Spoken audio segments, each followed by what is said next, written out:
Jay here, Full-Time Devils. This is the Club Brugge Europa League preview. Joining me today is Karl from That United family and also Callum Stone. Guys, welcome. How do? We're doing a bit differently today because obviously we've got matches coming thick and fast. We've been over at Stamford Bridge. We're going to be over in Belgium. So we're doing a quick preview here at the Full-Time Devils studio to look towards United's knockout game over in Belgium. Karl, I'll start with you.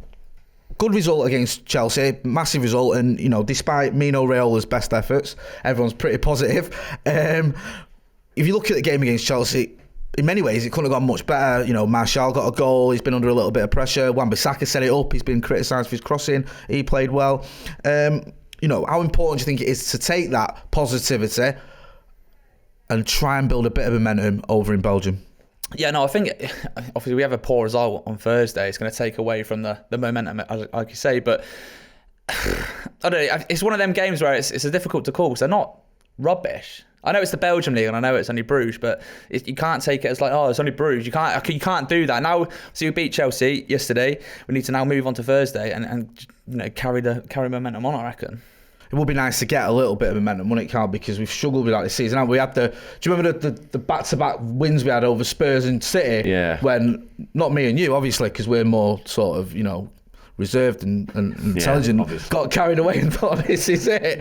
We're gonna sweep in towards the top four. It would be good to build on what has been a good result and a good performance. Yeah, but the thing is that those two results against City and Tottenham, they were big six teams who we can actually seem to beat this season. I think we need to just get the momentum. Roy Keane seems to keep mentioning it every time he's on Sky Sports, and he couldn't be more right, could he? Every single time we play, we go and batter like City and then play Burnley and lose 2-0. So I think the main thing out of this game is to get momentum and then take it into the Watford game on Sunday.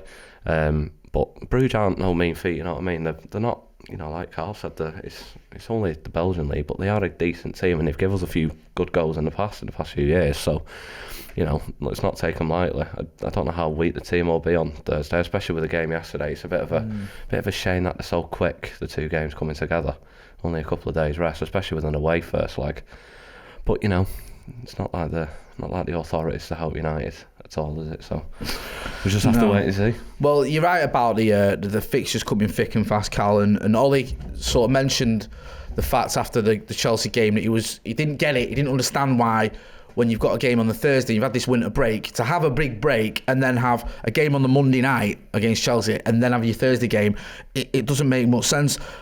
Do you think Ollie's going to have one eye on the Watford game? Do you think he's going to be thinking more about the Watford game than perhaps he is and then shuffle his pack? I know we'll get into the predicted 11s later, but do you think it is a case of the league has to be the focus, especially when you've just got a result at Chelsea that gives you a good chance at top four? Yeah, no, I reckon the league has to be priority at the minute. One, because, the whole City thing. And then, you got to get that digging early. Because I'm not getting my hopes up with it, I'll be honest with you. I'm just, as far as I'm concerned, they're still in Europe. Top four is still what we need to aim for. And if anything changes, then we'll deal with that when it happens. No, but if it stands towards the end of the season, and then fifth spot obviously is there to be taken, then obviously the league has to be priority. But again, obviously you winning this competition gets you back into that competition that you're aiming for in the league. So it's a tough one. I remember doing a Europa League game a couple of weeks back with you guys, and I've been asked the same question. I still can't decide which one's priority. Like I wouldn't rather finish fourth or fifth, but if we can get a trophy and win this competition again, I think that's more of a positive than. I know what you mean by that, yeah. Do you know what I mean? Like, it's one of them where I want to win things, but yeah, guarantee. I know, like Ollie came out and said in his press conference, saying it's not, we don't need Champions League football to attract these players that we want to sign, but if you get there and win a trophy, then it's happy days, isn't it? It's a weird one with that trophy thing though, because personally I think, the top five, whatever, but the top four I think should still be priority, because I think the top four is probably an easier thing that we could get. Like, look at the consistency of some of the teams at the top of the table this year. The league's been crap on it, really. Oh, it's rubbish. So the league's rubbish. I think if you think about it in that way, you're probably looking at it being easier to get into the top four than winning the Europa League. We've not been consistent all season. Exactly. We've always had our better games in Europe. Whether that's because of the teams that we play or not, I don't know. But I don't think you're going to ever get an easier season to get into the top four, and I don't mean the top two, because that's, forget about them, especially obviously Liverpool running away with it, and City are going to finish second regardless what happens long term with that. But if you look at Arsenal are out of the picture more or less. Spurs Obviously, Are they? was not no, but no, Another argument. They've just no, lost- no, just no, lost no, Son now, no, haven't no. they? One Son's sec. gone now. They're not out of it. What I'm saying is, though, Spurs sacked a manager, so they weren't exactly doing well. You don't sack your manager when you're doing well. I think they were 14th, weren't they, when they sacked Pochettino? Yeah. Mourinho, he's done okay. I don't think he's done brilliantly. If you look at some of the games he's lost, including against us, they began to pick up a little bit of momentum. I think they've been fortunate, but then they've lost Son. Then you also look at obviously ourselves and Chelsea. Chelsea, we just beat them. There's question marks there. They had the transfer ban. They lost Hazard. So I think in terms of the top 4 race being wide open, this is as easy. I'm not saying it is very easy, but it's as easy as it probably is going to get. Because next season, maybe Arsenal get their act together. Maybe Chelsea spend money. Maybe Mourinho, does get a little bit more, I don't know, consistency. Do you know what? Somebody tweeted me the other day saying top 3 should be the priority, not top 4, which I think is probably you're probably looking at a bit too high there. But Consistency is a priority. That's our issue, isn't it? But yeah, like you say, I think it'd be nice to win the trophy, of course. It's always nice to win games, but I think the foundation we should be looking to build on is just getting a bit of consistency and keeping the momentum in the league, and then get top 4, go into the next season with a better squad, hopefully. We've got the Champions League to attract the players. I know we're Man United and all that, but I still want Champions League. I spoke to Gaz the other day saying, would you rather Europa League or nothing, or Champions League? And it's Champions League or nothing in my eyes. Yeah. So the Europa League, we won it the other year. It's whatever, but nice to win it again, I suppose. But what would you rather have? Would you rather have finished top 4 and no trophies, or win the Europa League and finish 10th, or whatever? I don't know. I don't know, mate. It's weird because for me, Stockholm was one of my best nights as a United fan. I've said that many times on this channel. Yeah, it was amazing. Yeah, it was amazing. And winning, completing the set, obviously what happened with the arena attacking, over the emotions of that. But at the end of that game, I said, literally, don't ever want to see this competition again. Here we are, a couple of seasons later, we're back in it. I think getting into the Champions League by any means would be great, but I think with the thing when we did it last time, we rode our luck a lot in the Europa League. Celta Vigo at home, last minute. Yeah, that guy, yeah, we missed that. Honestly, he should never play football Jose again. literally focused on everything, didn't he? Everything on the Europa League. Yeah. And I don't think Ole can afford to. Because if Ole was to do that and we were to lose against Watford, we start losing in the league, we were to lose heavily in the derby and things like that, he could end up just getting sacked before he even got to a Europa League final. So I don't think he can afford to do that, and especially when the league is week in, week out. You want to see your team doing well week in, week out. We're going to get on to predicted 11. Karl, I'll start with you. Right, all right. You were right last time because you pointed out the squad, the travelling squad, and I said no, it's not going to be that, and you were absolutely right, and I was wrong. But as I'm I'm a mature adult, I'm going to admit when I was wrong. I was wrong. Very rarely happens, but now and again it does. So I apologise. And to be fair, it's very rarely I get it right. If anyone does watch us, you see my missus embarrass me every week. So. Do you want me to pick an 11 then? Yeah. Right. Okay. The clues in the predicted 11 yeah, thing. Right. Sound. We'll go with. I think we'll go with the hair and goal. Controversial, but go on. Nah, I don't. I reckon he'll start. I reckon it's going to be a strong team. You probably see Wan-Bissaka. I don't know. I don't know. We have to hasten to add here as well. If you're watching this, at the time of recording, the travelling squad hasn't been announced. No. So if you go in there, sitting there going, why has he sent all these players? Come out when I'm screaming at us saying he's not even there. When I'm watching, Jesse Lingard lead a bunch of children onto the plane. This is we don't know yet. Sorry, go on, mate. I reckon they'll go strong. I do. I think you'll see Wan-Bissaka, Shaw, Maguire, and Lindelof as a back three, and then Williams as a I'm with you as a left wing back. So you're going 3. Yeah, it'd be like 3-5-2. It's like yesterday. Yeah. So same as yesterday. I think Matic needs the rest. But it's who we've got though, isn't it? We're so shallow in like the squad depth. It's so annoying. I reckon he'll go really strong. I reckon he'll go Matic and Fred. I do. Igalo up front, Greenwood off the right with. You probably might see Chong as well as another winger, and keep the core quite strong and chuck a little bit of youth in. Right, who are you going for, Cal? Who's your 11? Oh, I'm going to go Romero in goal. I think it's sort of his competition, isn't it? Yeah, so I've Romero, and then I think I'll probably go Wan-Bissaka again. I think I'll probably go Bailly, Maguire and Shaw again, like last night. I don't think Lindelof's fit yet, is he? So he's only ill, wasn't he? Yeah, but if you're a footballer and you have a flu, it's like the same as having a bloody dead leg for some reason. I just don't understand how you can be out injured with a bloody flu. But anyway, No, you can. Then probably Depends if it's man flu. If it's man flu, mate, I'm out for the season. Talk about that, yeah. Get the doctor, get the ambulance round. Or stubbing your toe, that's another one. Mate. Anyway, Williams at left. There's again probably Fred Matic, and I reckon he'll play Bruno. Yeah. I think Greenwood on the right, Ighalo, and probably James as well. I think you'd probably go with. It's mad, isn't it? Because if you do, have a strong team, then the players that you think probably need a rest, we have to play them now because you've just got so few options that it doesn't give you much room. It's what I mean. It's quite hard. I mean, the thing is, I think I picked 11 then. I lost count after about halfway through, but that's who I'd probably go with around that. Anyway. Well, let's do it, right? So you've got Romero, you went Romero. Then 3, then 2. Right, who was your 3? Shaw, Bayer and Maguire. Yeah, then your wing-backs. Williams and Wan-Bissaka. Right, so that's 3, 2, that's 5. Yeah. Right, 3 midfield. Probably go Matic and Fred again. Matic and Fred, alright, 2 midfields, 3 up front. You said Ighalo, Greenwood. James and Greenwood, right, yeah. Sorted. Right, okay, that's fine. Right, we'll do it, right, okay. I'll go with Romero in goal, Jones and Maguire. Oh shit, I forgot Jones existed. Yeah, I wish I did, but I think again this is predicted before your comments, so this is what I think that Ollie might choose purely because that was his first full game at the Bridge in a long time. I thought he did well. A little bit rusty started, but came into the game brilliantly. And I just think it might be a bit of a struggle for him to play twice in 3 days. But you never know. He's just he's mental. He's mental. He's probably play every day if you let him. So yeah, I'll go with Jones and Maguire. Right back, I'll throw in someone like Dylan Levitt. Ethan Laird. Sorry, Dylan Levitt. No.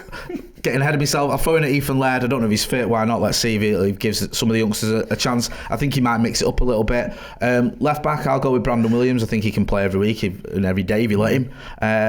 In midfield, I don't know if Levitt is fit, but if he is, I'll pick him alongside. I'll go with Pereira and Fred. I think Fred can play every day again.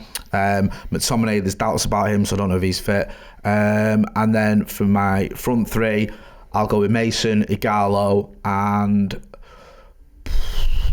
I'm going to go with Chong. Again, I don't know if Chong's fit, but I think we might see a bit of a mix of youth and experience. I think Chong's probably a good shout, to be fair. Yeah. I mean, I said the other day, Dan James, right, I feel sorry for him because he wasn't brilliant, I don't think, last night, and he's just so obvious he needs a rest. You know what I mean? It's like you said the other week, he's definitely a victim of his own success, isn't he? Mm-hmm. He started so well, and now Arsenal fans keep comparing him to Pepe, and it's like he scored them goals and those assists at the start of the season. Your £72 million winger has done this. Do you know what, right? That just shows how fucking thick Arsenal fans are.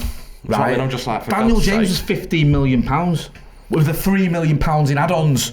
Do you know what I mean? And that's probably Pepe was 72 million. You've got out a Wonga loan to pay for Pepe. You're paying him off for the next 10 years, and you're having to go at us because we've signed a player that costs less than your average championship player. And do you know what? It won't surprise me with Woodward if that £3 million add-ons is if he wins the frigging Ballon d'Or. Yeah, if he wins the Ballon d'Or, the Champions League and the Premier League in the same season, then we have to give you £3 million. And Wales win the World Cup. Yeah, something like that. We have to give it in 2p's.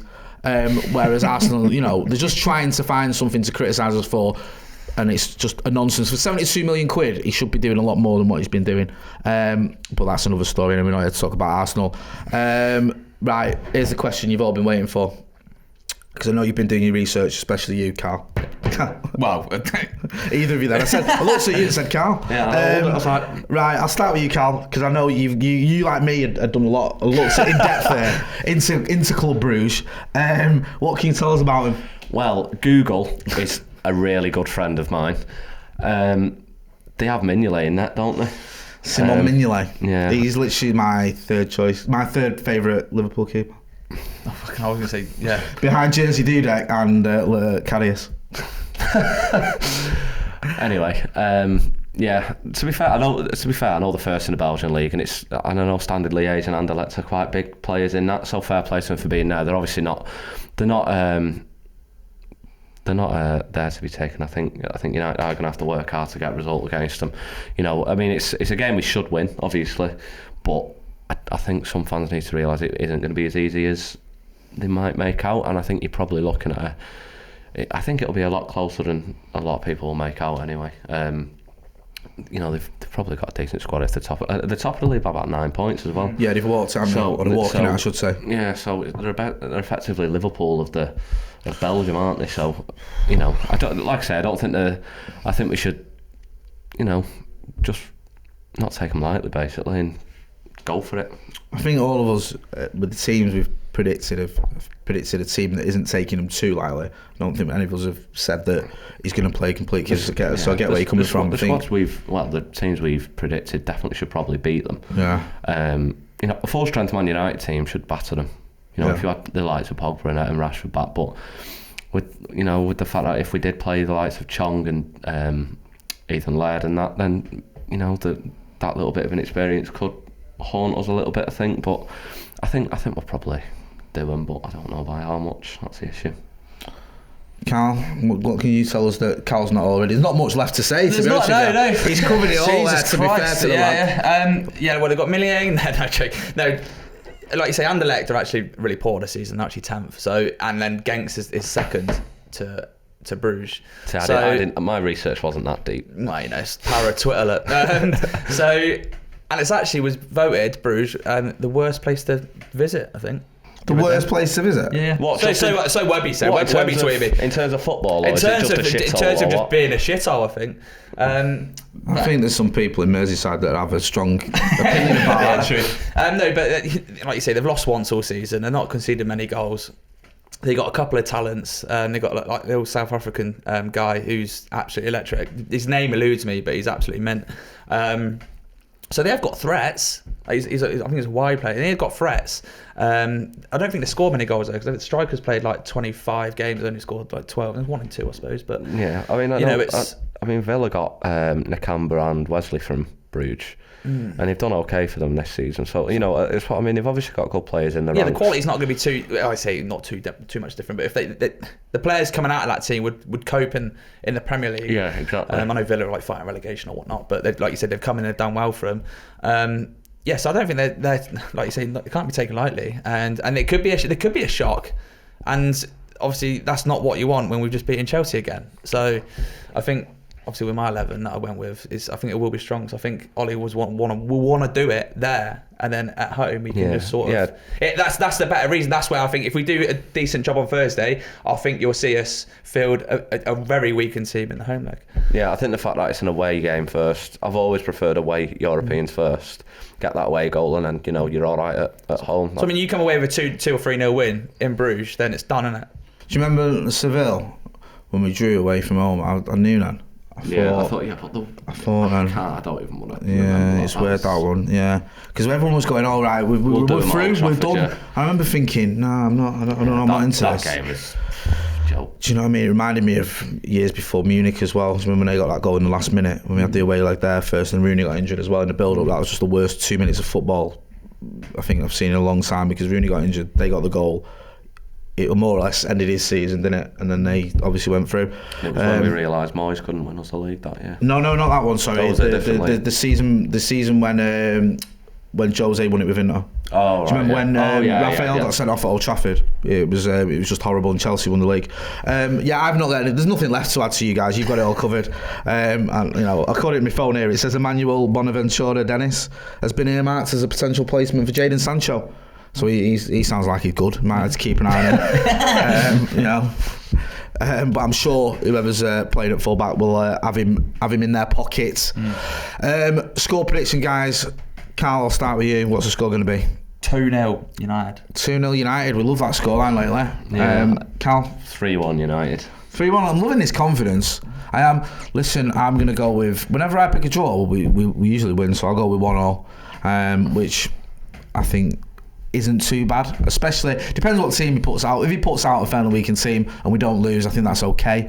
If he puts out a strong team, we don't get a win, then obviously the Ollie Out Brigade will be picketing the streets with their pitchforks as usual. And Karl will be back out on Twitter with his fishing rod. I'll tell you, I'll be fighting people. Fishing rod. Karl, he loves fishing you on Twitter, doesn't he? He does love it, doesn't he? Yeah. I seen him once saying Mason Green was crap or something. Yeah, I tweeted one yesterday too. He said, I want a Garlo Ollie Out, and everyone's levering me, going, what the Who are you on about? Yeah, I nearly bit once as well. I nearly bit, and then I went, no, it's all right. He's been a dick. Do you know what, mate? I do it often. Even sometimes I forget myself whether I'm fishing or I actually believe these opinions. It doesn't really matter. Karl, where can people find you? That United family on YouTube. It's that UTD family. UTD family. Just type in United, it always comes up for me anyway. Does it? Yeah. Oh, right, do that. Do well there with the search engines. Yeah. Karl, where can people find you? @_Callum Stone on Twitter, and there will be a YouTube channel eventually if I can be asked to make one. And you may as well guess with Karl as well. He's not one for sitting on the fence, and his Twitter's like that. I like it. He always tells it how it is. This has been the Club Brugge Europa League preview. As you expect, we'll be at the game in Belgium. We'll have all the fan cams, all the reaction. We'll have a phone in afterwards. You can check us out as usual on all the social media channels. And don't forget to hit like, share, and subscribe. That's been Karl. That's been Cal. I've been Jay. This has been the Full Time Devils preview. Don't forget to subscribe. Thanks for watching.